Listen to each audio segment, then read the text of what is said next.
Scope भी नहीं है। तो कल 2 बजे मुकाबला है। हम लोग हमेशा की तरह आज तक पर रहेंगे। ये दिग्गज हमारे साथ रहेंगे, प्लस सुरेश रायना भी आ जाएंगे स्टूडियो में।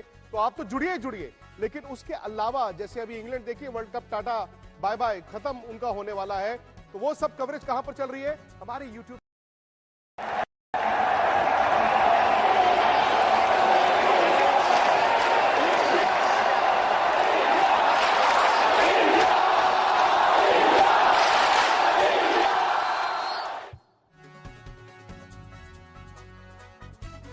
नमस्कार, गुड इवनिंग। मैं हूं विक्रांत गुप्ता। कल रविवार 2 टीमें आमने सामने होंगी जो अब तक इस वर्ल्ड कप में एक भी मुकाबला हारी नहीं। एक टीम है भारत, इंडिया, और एक टीम है न्यूजीलैंड। मजे की बात यह है कि 2019 वर्ल्ड कप जीतने का सपना भी न्यूजीलैंड के हाथों ही टूटा था। वो सेमीफाइनल में भारत हारा था। तो कहीं ना कहीं आप इसे रिवेंज मैच भी ले सकते हैं। क्यों?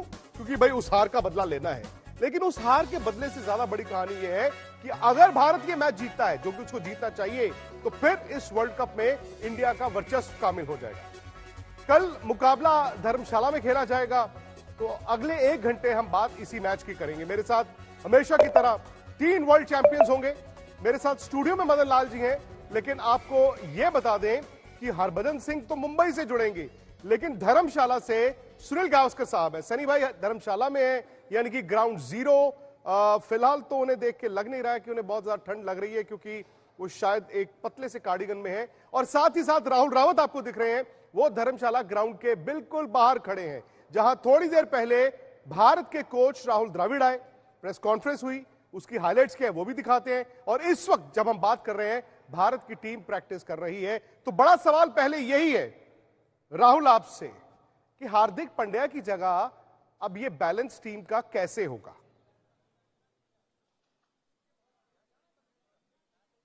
देखिए, यही सवाल जो आपने पूछा है थोड़ी देर पहले राहुल द्रविड़ से भी पूछा गया था, और राहुल द्रविड़ ने यह बात कबूली कि हार्दिक पांड्या के ना होने से भारतीय टीम का बैलेंस थोड़ा बहुत हिलता है। अब सवाल ये होता है कि एक बल्लेबाज, स्पेशलिस्ट बल्लेबाज और एक स्पेशलिस्ट गेंदबाज आपको लाना पड़ेगा। अब वो बल्लेबाज कौन से हो सकते हैं, ये भी उनसे पूछा गया। तो राहुल द्रविड़ ने ये कह दिया कि अगर हमें कोई इन्फोर्सर चाहिए जो टुवर्ड्स द एंड, जो लोअर मिडिल ऑर्डर में रन बनाए, तो हम सूर्य कुमार यादव के साथ जाएंगे। और अगर हमें एक टॉप और मिडिल ऑर्डर बल्लेबाज चाहिए तो हम ईशान किशन के साथ जाएंगे। अब यहां पर आपका जो टॉप 4 है या टॉप 5 है, वो ऑलरेडी पैक हो चुका है। इसका मतलब सूर्य कुमार यादव लगभग लगता है कि उनके चांसेस ज्यादा हैं। जहां तक गेंदबाजी का सवाल है, इस वक्त मेरी बाईं तरफ इंडियन टीम प्रैक्टिस कर रही है। तेज गेंदबाजों की अगर बात करें तो सिर्फ अभी मोहम्मद सिराज दिख रहे हैं। वहां अश्विन भी थे जिन्होंने विराट कोहली को भी गेंदबाजी करी। मोहम्मद शमी अभी तक यहां नहीं दिखे हैं, वो अंदर ग्राउंड में हैं। उनको देखना होगा कि वो आते हैं और वो क्या करते हैं फिर।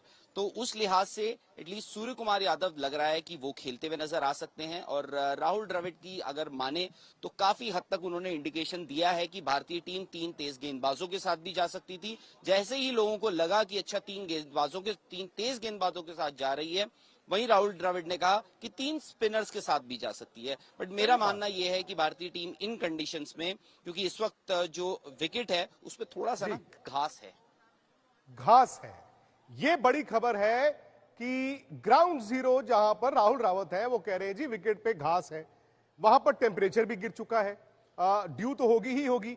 सनी भाई, राहुल द्रविड़ वो तो जानते हैं कि गुगली कैसे फेंकनी है। उनके मुंह से निकला कि हम 3 तेज गेंदबाजों के साथ जा सकते हैं, साथ ही उन्होंने 3 स्पिनर्स के साथ जा सकते हैं।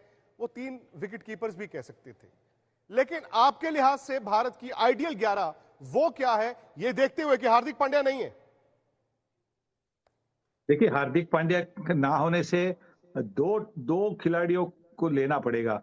एक मुझे लगता है कि क्योंकि इनकी सीम बॉलिंग भी इतनी अच्छी रह चुकी है वर्ल्ड कप में, उनकी सीम बॉलिंग का जो नुकसान हुआ है उनके नहीं खेलने से, उसके लिए आपको एक सीमर को खिलाना पड़ेगा, मतलब मोहम्मद शमी को खिलाना पड़ेगा।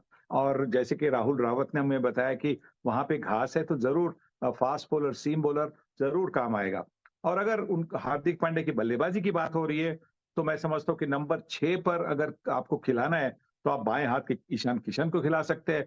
और जैसे कि राहुल द्रविड़ ने बताया कि सूर्य कुमार यादव जो फिनिशर के नाते होंगे, क्योंकि हमारी जो टॉप 4 बल्लेबाज, टॉप 4-5 राहुल को गिनकर, अकेले राहुल को गिनकर अच्छे फॉर्म में है, तो शायद नंबर 6 पर जो बल्लेबाजी करने आएगा उसको शायद 8-10 ओवर ही मिलेंगे, ज्यादा ओवर नहीं मिलेंगे, और उसके लिए शायद सूर्य कुमार यादव ज्यादा फायदेमंद होंगे और ईशान किशन नहीं। चॉइस सनी भाई की ईशान किशन हो सकते थे, लेकिन हालात देखते हुए हो सकता है, और जिस तरह राहुल द्रविड़ ने भी एक हल्का सा संकेत वहां पर दे दिया, आपको सूर्य कुमार यादव और मोहम्मद शमी दोनों कल दिखें।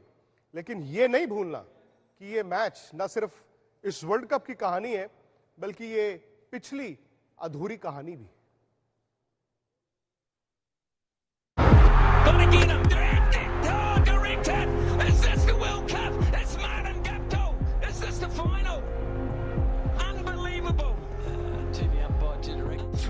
दस जुलाई 2019 मैनचेस्टर।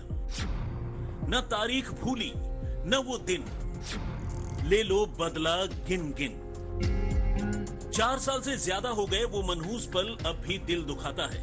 उस सेमीफाइनल में जीत के लिए सिर्फ 240 रन तो बनाने थे। दूसरे ओवर की तीसरी, चौथी और तीसरे ओवर की पहली गेंद पर कांड फट गया। स्कोर बोर्ड पर 5 रन बने थे और रोहित, राहुल और विराट आउट हो चुके थे। विषम परिस्थितियों को संभालने वाले बल्लेबाज टीम में थे, लेकिन 5वें नंबर पर आए दिनेश कार्तिक पिच पर कुछ देर तड़पते रहे और आखिरकार विकेट फेंक गए। It's one of the great catches. Absolutely, you've seen some brilliant ones in this competition. Bharat 24 पर 4। इसी मुकाम तक डूब गई थी लुटिया।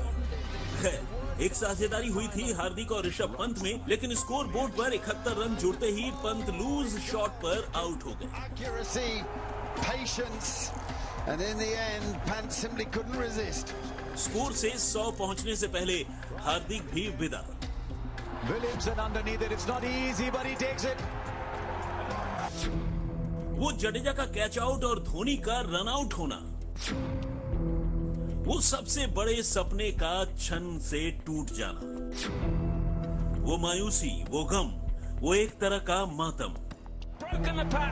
धोनी और जडेजा ने मैच लड़ा दिया। लगा हार के जबड़े से जीत छीन लेंगे। इसकी साझेदारी 116 रनों की रही। जब भारत जीत की दहलीज की ओर बढ़ चला था, शानदार खेल रहे जडेजा आउट हो गए। जब भारत जीत से सिर्फ 24 रन दूर था, धोनी रन आउट।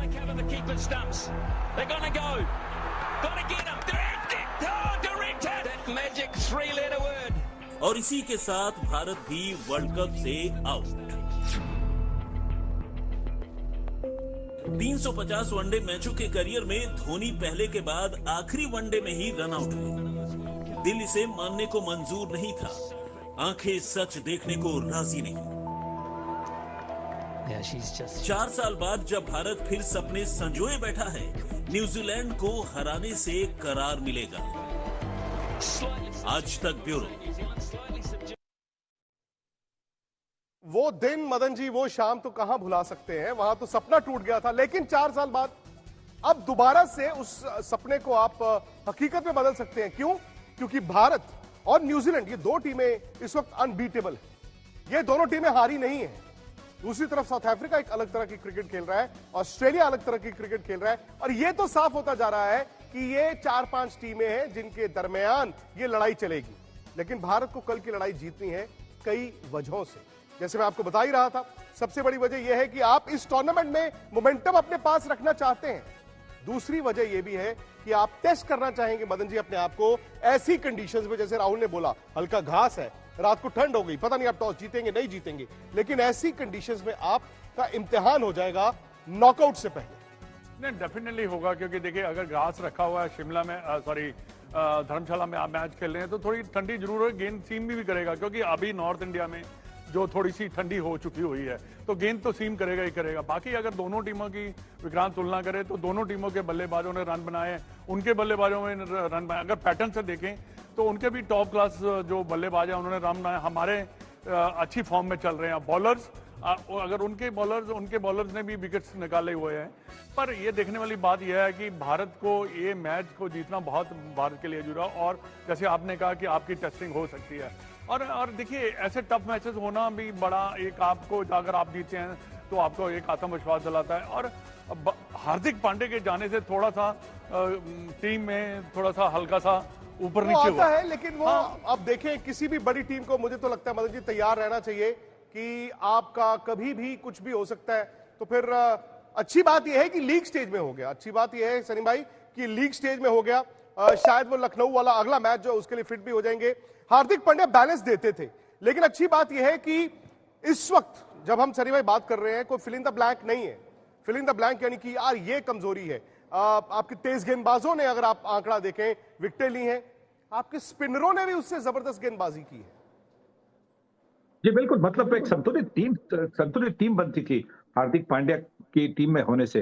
अब क्या है कि सूर्य कुमार यादव को भी मौका मिल सकता है और मोहम्मद शामी को भी मौका मिल सकता है। हमने शार्दुल ठाकुर को देखा है, शार्दुल ठाकुर बल्लेबाजी में भी थोड़े से मतलब काबिल है, पर क्या उनकी बल्लेबाजी की हमें ज्यादा जरूरत है या मोहम्मद शामी की बॉलिंग की हमें ज्यादा जरूरत है? ये हमें सोचना होगा। ये हमें इसी सोच से हमें मैदान में उतरना होगा। बैटिंग की तो जरूरत है क्योंकि हमारे पास नहीं तो 5 ही बल्लेबाज है। और न्यूजीलैंड के खिलाफ हमने देखा है कि हमेशा पहले 2-3 ओवरों में ट्रेंट बोल्ट या मैट हेनरी विकेट लेते, तो उसके लिए भी एक बैलेंस होना चाहिए, उसके लिए भी एक प्रोटेक्शन होना चाहिए। तो हम 6 बल्लेबाजों से जा सकते हैं और हमारे पास क्योंकि घास होने वाली है, 3 फास्ट बॉलर लेके जाएंगे तो हमारी अटैक भी काफी संतुलित होगी क्योंकि कुलदीप यादव और रविंद्र जडेजा स्पिन भी कर सकते हैं। और इस विकेट पे सनी भाई आप 3 स्पिनर नहीं खिला सकते। शाम को अगर आपकी गेंदबाजी आती है, वहां पर ओस भी गिरेगी ऊपर।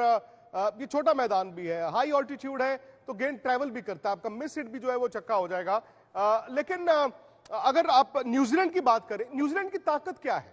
क्योंकि न्यूजीलैंड में कुछ तो ऐसा होगा भाई, जब से हम उनसे आईसीसी टूर्नामेंट्स खेल रहे हैं। और सनी भाई आपके जमाने की मैं बात बता रहा हूं, मदन जी आपके जमाने की, अगर आंकड़ा स्क्रीन पर आ जाए 1975 से जब से आईसीसी टूर्नामेंट शुरू हुए, एक तो है जी वर्ल्ड कप, ये 50 ओवर का, उसमें भारत ने 10 मुकाबले खेले हैं न्यूजीलैंड के साथ अब तक वर्ल्ड कप में। 7 वो जीते हैं और 3 इंडिया जीता है। 2 जीते थे 1987, उनमें से एक मैच वो था सनी भाई जिसमें आपका 100 था, और एक मैच इंडिया जो लास्ट उनसे जीता था वो था 2003 जोहानिसबर्ग। यानी कि 20 साल से भारत ने किसी भी आईसीसी टूर्नामेंट, मैं सिर्फ वर्ल्ड कप की बात नहीं कर रहा हूं, किसी भी आईसीसी टूर्नामेंट में न्यूजीलैंड को हराया ही नहीं है।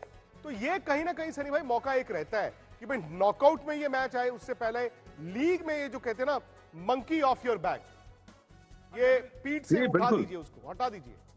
हाँ डेफिनेटली विक्रांत, बात क्या है कि देखिए जब आप न्यूजीलैंड से खेलते हैं हमेशा उनका प्रदर्शन जो है अच्छा ही रहा है और ये एक अनसंग टीम है, बट वो बड़ी इफेक्टिव टीम है। अगर उनकी फील्डिंग प्लस है, अगर उनके जो बल्लेबाज हैं उन्होंने वो भी एक, अगर देखा जाए तो वो बड़े, मैं समझता हूँ कि बड़े अटैकिंग बैटिंग भी करते हैं। और दूसरी बात यहाँ है कि भारत के जो हमने 3 मैचेस जीते हैं, ये तो पास्ट है, हिस्ट्री है, पर ऐसा नहीं है कि आप इनके खिलाफ मैच नहीं, जैसे हमारी परफॉर्मेंस चल रही है, जैसे हमारे पास मोमेंटम चल रहा है। और सबसे अच्छी बात क्या है भारतीय टीम के साथ, इस वक्त भारतीय टीम की जो बॉलिंग अटैक है वो सबसे बढ़िया नजर आ रहा है। क्योंकि जब आपके पास बॉलिंग अटैक अच्छा होगा तो आपके जीतने के चांसेस भी ज्यादा बन जाते हैं, क्योंकि टीम को आउट करना है। आउट करने से आपके 3-4 मैचेस देखिए आप, उसमें भारतीय बॉलर ने बहुत अच्छी बॉलिंग की है और हर टीम को उन्होंने आउट किया है। और इससे ही दर्शाता है कि अगर आप कल का मैच का मुकाबला देखें तो ऐसा लग रहा है कि भारतीय टीम डेफिनेटली फेवरेट जरूर है, पर जीतने से ही आप फेवरेट बन सकते हैं। नहीं, सही बात है, क्योंकि टूर्नामेंट में बाकी टीमें भी हैं इस वक्त। इसमें कोई शक नहीं कि न्यूजीलैंड, इंडिया 2 ऐसी टीमें हैं जो हारी नहीं। कल एक तो हारेगी। इस वक्त जब हम कल मिलेंगे तो लग रहा होगा एक टीम हारने वाली है। सनी भाई, न्यूजीलैंड की टीम में क्या है जो आईसीसी टूर्नामेंट्स में आकर वो अपने खेल के स्तर को इतना ऊपर ले जाते हैं? खास तौर से इस वर्ल्ड कप में तो उन्होंने कमाल किया है। ऐसा क्या खास है उनके अंदर? देखिए, न्यूजीलैंड के क्रिकेटर्स ऐसे हैं, इनको ज्यादा मौका नहीं मिलता एकदम वर्ल्ड के स्पॉटलाइट में आने के लिए। आप बायलैटरल सीरीज खेलेंगे तो बायलैटरल सीरीज तो 2 देशों के बीच में होती है, पर वर्ल्ड कप एक ऐसी चीज है जो ये 50 ओवर का वर्ल्ड कप है जो 4 साल के बाद ही आता है। तो वर्ल्ड में मतलब इंप्रेशन करने का मौका होता है, तो वो न्यूजीलैंड 2 हाथ से पकड़ के लेते हैं। न्यूजीलैंड आप जानते हैं डाउन अंडर एक छोटा सा देश है, तो उनकी उनकी पॉपुलेशन भी मैं समझता हूँ कि कुछ 15 या 20 मिलियन की पॉपुलेशन है उनकी। तो इनके लिए ये एक बड़ा मौका होता है और वो इसीलिए अपना गेम को और ऊपर के स्तर पर लेके जाते हैं, और एक क्योंकि उनके पास ये मौका होता है और वो मौका छोड़ना नहीं चाहते। आप उनके बल्लेबाजों को देखिए, आप उनके बॉलर्स को देखिए, वर्ल्ड कप आता है तो उनका बिल्कुल जो प्रदर्शन होता है वो एक अलग स्तर का होता है। 12 जब अभी तक वर्ल्ड कप हो गया, उसमें से 8 बार वो सेमीफाइनल आ चुके हैं।